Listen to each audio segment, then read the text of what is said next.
Olá, meus amigos do Milk News, estamos uma vez mais com vocês nessa terça-feira. Trânsito complicado por aí, né? Em todas as capitais está assim. Mas a gente está no comecinho ainda da semana, terça-feira é início de semana. Não deu nem para amainar a ressaca do fim de semana. Mas hoje eu confesso que amanheci preocupado, muito preocupado, com a situação geral, tá? Ontem eu fiquei acompanhando a televisão. Cada intervalo da televisão, vocês acompanharam, vem uma campanha maciça de desconto, menos IPI, juros zero, não sei o quê, compre o carro novo, papapá. Isso me preocupa por 2 ângulos. Primeiro, nós não temos mais espaço. Você que foi trabalhar agora de manhã, você viu o que é o trânsito na capital, nas principais capitais do país. Daqui a pouco vai dar um blackout que vai parar tudo. Porque aqui no Brasil é o seguinte, você faz uma coisa e depois você lembra que você tinha que ter feito outra antes. Por exemplo, não tem planejamento nenhum. Vão entrar mais 500 mil carros em circulação. Tá bom, alguém imaginou que já tem que ter uma máquina lá abrindo mais vias, aumentando os canteiros centrais absurdos, não sei porquê. Então, tem que ter espaço para esses carros rodarem. Esse é um aspecto. Segundo aspecto, 14 milhões de famílias. Quando eu digo famílias, você tem que calcular a média de 3 pessoas por família. Então, 14 milhões de famílias, dado oficial, 14 milhões de famílias estão super endividadas. Essa jogada, eu acho que foi bom, ativou a economia. Não estou falando sobre esse aspecto. Aspecto econômico, perfeito. Por quê? Porque a indústria vai voltar a funcionar, vai ter mais empregos, vai ter mais gente com dinheiro, vai aumentar a compra. É aquele ciclo virtuoso da economia. Perfeito.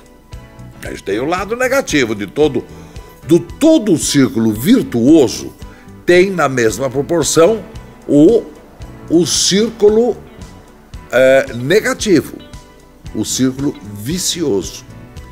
Por que isso? Porque as pessoas vão se endividando cada vez mais, levada por uma massacrante publicidade. Então, tudo bem, o governo está esvaziando o pátio das montadoras, mas na mesma proporção ele está enchendo o pátio das financeiras dos bancos, porque a gente não consegue pagar e banco aqui é negócio, né? Banco aqui não é banco, aqui é casa de agiota.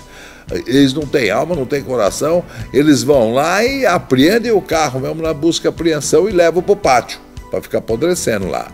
E são milhares e milhares. Teve um leilão na semana passada, só para vocês terem uma ideia, teve um leilão desses lotes enormes das financeiras, que teve carro arrematado, carro bom, por preço de bicicleta. Você pode ver, eu acho que foi o Estadão do final de semana passado, deu essa matéria. Preço de uma bicicleta você compra no leilão um carro.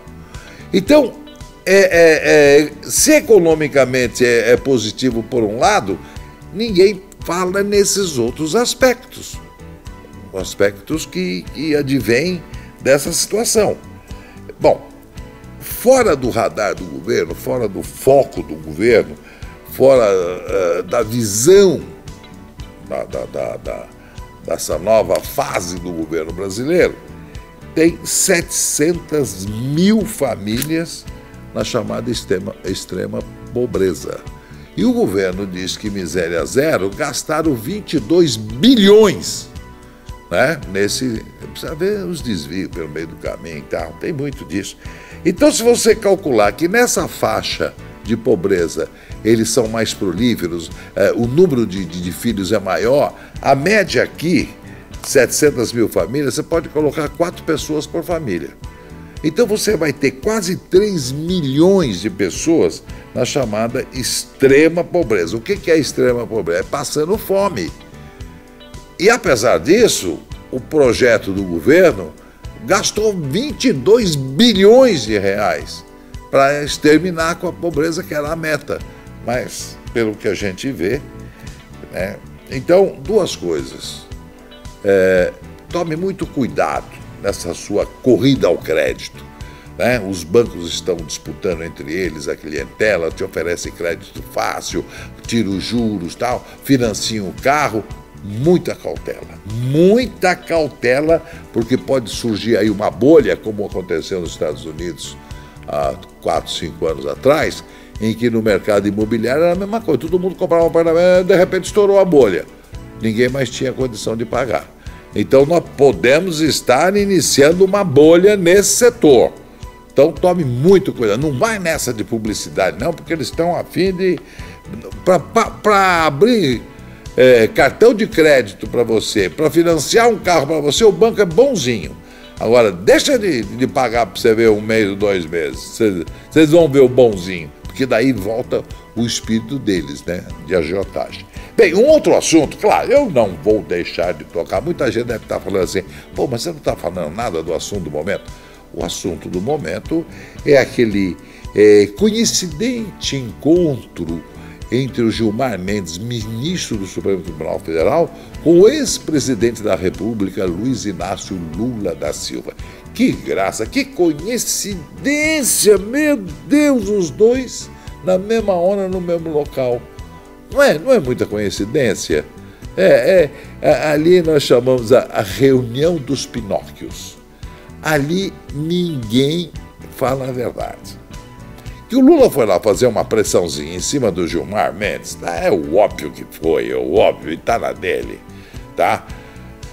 Dizer que o Lula foi vítima de uma emboscada, ele não sabia que o Gilmar estava lá, ele foi tomar um café com o Jobim. Não tem menor. E outra, você passar o Lula para trás, só quem não conhece o Lula. O Lula cair em armadilha, só quem não conhece o Lula. Aquilo lá é coisa forjada na política sindical. Lá, o cara que consegue fazer política dentro dos sindicatos brasileiros, ele sai com pós-graduação, mestrado, ele é honoris causa, ele sabe tudo de e não vai cair numa esparrela dessa. Para aí. O Lula foi presidente agora, mas ele está há 40 anos, ele nunca trabalhou na vida, ele só fez política. Será que ele não aprendeu que política tem muita coisa dessa de casca de banana no meio do seu caminho? Então ele foi lá sabendo mesmo do que o Gilmar Mendes estaria lá mesmo. Acredito que ele tenha dito para o Gilmar naquela boa do cafezinho, do bate-papo, ô Gilmar, dá uma empurrada com a barriga nisso aí.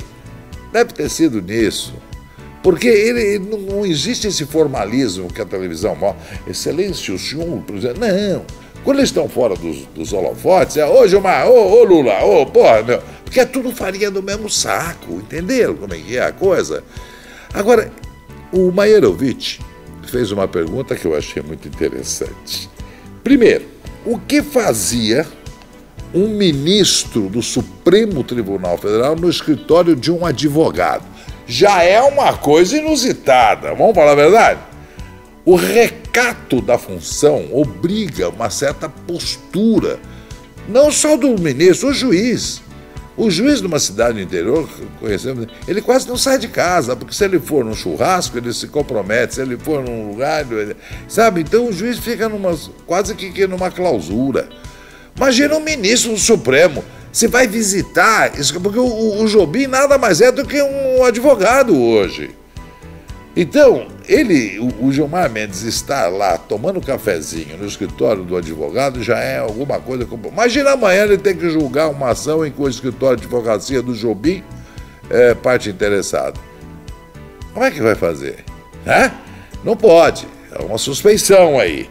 Segundo, na lei das probabilidades, segundo ainda o Maierovitch, que número que você colocaria de ter sido uma mera coincidência esse encontro? Que o Lula tenha ido e que o Gilmar Mendes tenha ido no mesmo local, no mesmo dia, na mesma hora. Na lei das probabilidades, é mais fácil você ganhar na loteria do que isso acontecer. Concorda? Então é tudo coisa armada mesmo, tá tudo acertado. Agora, uma coisa fica clara e ninguém tá falando. O senhor Gilmar Mendes, a partir de agora, vejam bem, ele está impedido de votar no mensalão. Ninguém analisou? Ninguém analisou por esse ângulo? Ou quem sabe dele ter armado isso também para se livrar da votação do mensalão? Também pode ser, porque dessa gente, desse grupo de Pinóquio, tudo se espera. Ele pode ter armado essa para amanhã falar, não posso votar. E jamais alguém vai saber da opinião dele a respeito do mensalão. Não posso porque eu tive um encontro no escritório do Jobim com o presidente e falamos sobre então ele, em direito, chama-se jura-suspeição. Ele é obrigado a jurar suspeição. Quer dizer, gente, agora aqui entre nós, né?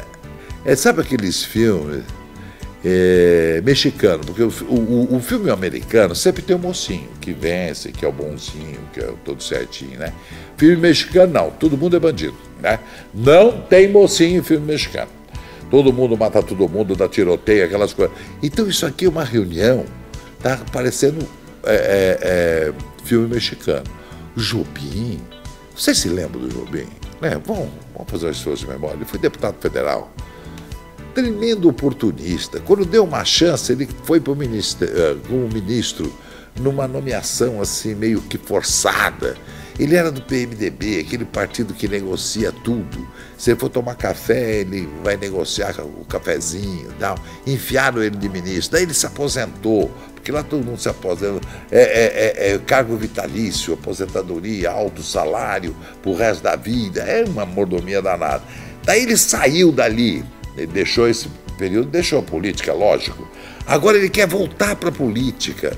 Foi lá, usufruiu, né, garantiu o emprego pro resto da vida, agora ele volta para a política pelo MDB. Tá? E ele foi ministro da Defesa. Imagina, por quê? Porque estava vago o cargo. Ele é o cara pronto a qualquer momento para qualquer ministério. Foi lá, botava aquelas roupas ridículas, né? Uniforme de campanha do Exército, para agradar os militares que não engoliam muito a presença dele como ministro da Defesa. Do que ele entende de defesa, o Jobim? Nada. Então, ele é pau criado do PMDB, o seu Jobim. Então, Jobim, o Gilmar Mendes, ministro, lembra aquele que inventou que tinha escuta no gabinete dele, depois foram lá, não tinha escuta nenhuma, tal, também ele vê fantasia.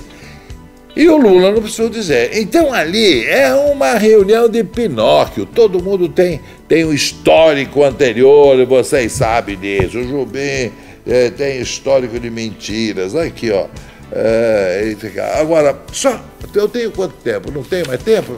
1 minuto? Então 1 minuto para dizer o seguinte, vocês são testemunhas, eu falei já em programas passados, que essa CPI nasceu morta.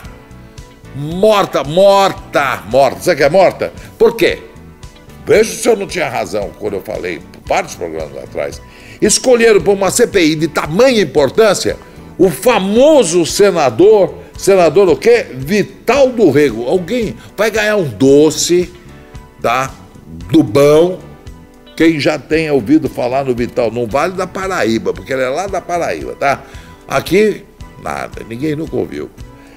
E o relator, que é o segundo cargo mais importante, se não o mais importante, o famosíssimo e jovem Odair Cunha, é do PT de Minas Gerais, também é o chamado baixo clero. Você acha que esses dois resistem a uma conversa com o Lula? Não leva 2 minutos, ele dobra os dois. Então você já nasceu morta. Bom, estão me dando sinais, eu preciso encerrar, já estourei meu tempo. Muito obrigado pela sua audiência. Pense nisso tudo que eu falei aqui. Um grande abraço a vocês e até a próxima.